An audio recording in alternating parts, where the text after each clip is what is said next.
Have you ever wondered what it would be like if all the knowledge of the ancient world was gathered in one single place? A place where the greatest minds of history could study, debate, and push the boundaries of human understanding. Well, such a place once existed. It was a beacon of intellectual light, a marvel of the ancient world, the great Library of Alexandria. Today, we're going on a journey back in time to explore its legendary halls, uncover the secrets it held, and investigate the mystery of its tragic end. Let's set the stage. The year is around 288 BCE. We're in the magnificent city of Alexandria in Egypt, a bustling, cosmopolitan metropolis founded by none other than Alexander the Great. After Alexander's death, his vast empire was divided among his generals.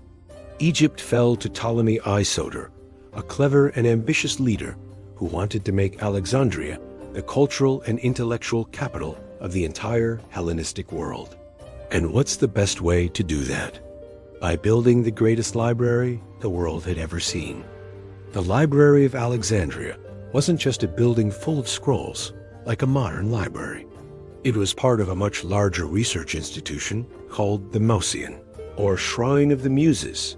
Imagine a sprawling university campus, complete with lecture halls, laboratories, observatories, botanical gardens, a zoo, and living quarters for scholars.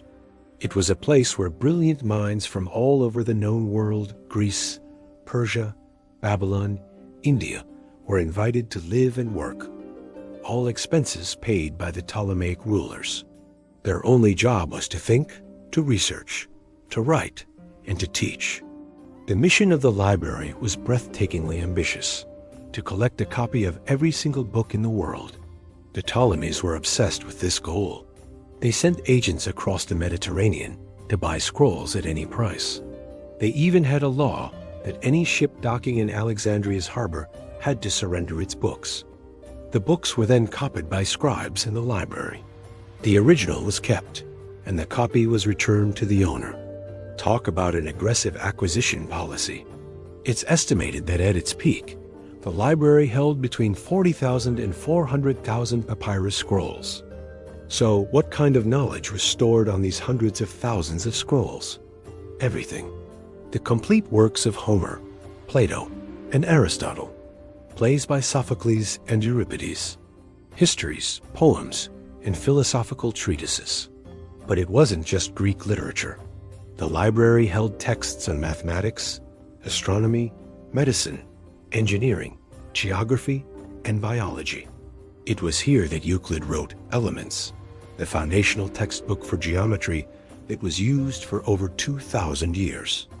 It was here that Eratosthenes, the head librarian, calculated the circumference of the Earth with astonishing accuracy, using just sticks, shadows, and brilliant geometry. He was only off by a tiny percentage. Think about that for a second. Over 2 millennia ago, a man in a library in Egypt figured out how big our planet was. The library was also a hub for medical discovery. Doctors like Eryphilus and Erasistratus performed dissections and vivisections, making groundbreaking discoveries about the nervous system, the circulatory system, and the brain. They were the first to understand that the brain, not the heart, was the center of intelligence. In the field of astronomy, Aristarchus of Samos proposed a heliocentric model of the solar system, the idea that the Earth revolves around the Sun nearly 1,800 years before Copernicus. The engineering innovations were just as incredible. Archimedes, the legendary inventor, is said to have studied here. Hero of Alexandria created early steam engines, automatic doors, and vending machines. Yes, you heard that right, vending machines in ancient Egypt. The library wasn't just a storehouse. It was a factory of knowledge. The scholars there didn't just preserve old texts. They standardized them, created the first systems of grammar and punctuation, and wrote extensive commentaries that helped us understand these ancient works today. The very concept of cataloging and organizing a library on a massive scale was pioneered in Alexandria.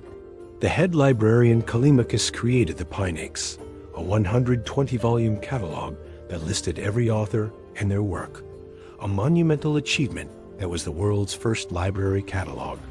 So, with all this incredible progress, all this accumulated wisdom, what happened? How could something so magnificent just disappear?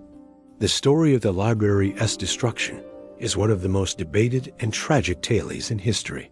And the truth is, it wasn't a single dramatic event like a fire in a movie. It was a slow, painful decline over several centuries.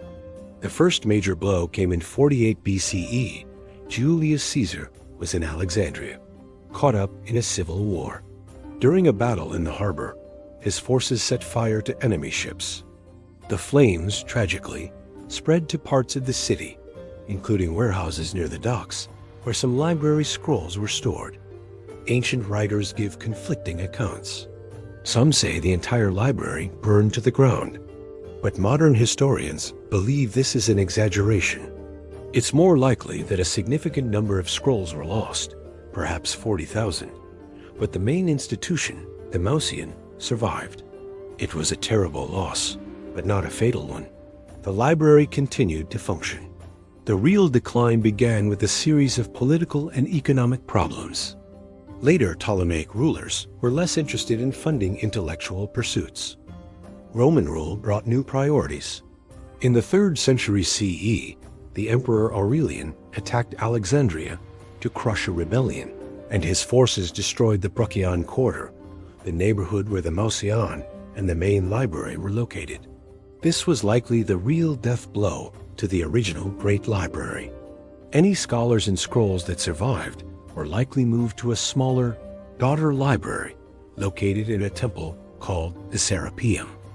This daughter library, the Serapeum, became the new center of pagan learning in Alexandria for another century. But its end was just as tragic. In 391 CE, the Roman Empire had become Christian. Theophilus, the Patriarch of Alexandria, was a fervent Christian who saw the Serapeum and its collection of pagan knowledge as a threat. Under an edict from the Emperor Theodosius, the first to destroy all pagan temples, a mob of Christians, led by Theophilus, descended on the Serapeum and completely demolished it. Any scrolls that were still there were likely destroyed or scattered in the chaos. This was the final, heartbreaking nail in the coffin. So the Library of Alexandria didn't burn down in one great fire. It died a death by 1,000 cuts. Budget cuts, political instability, warfare, neglect, and finally, religious fanaticism. It was a gradual erosion of a culture that valued universal knowledge. What was lost? It's almost impossible to comprehend. We lost countless works of literature, including most of the 900 plays written by the great Greek tragedians. We only have a fraction of them today. We lost histories that could have filled in huge gaps in our understanding of the ancient world.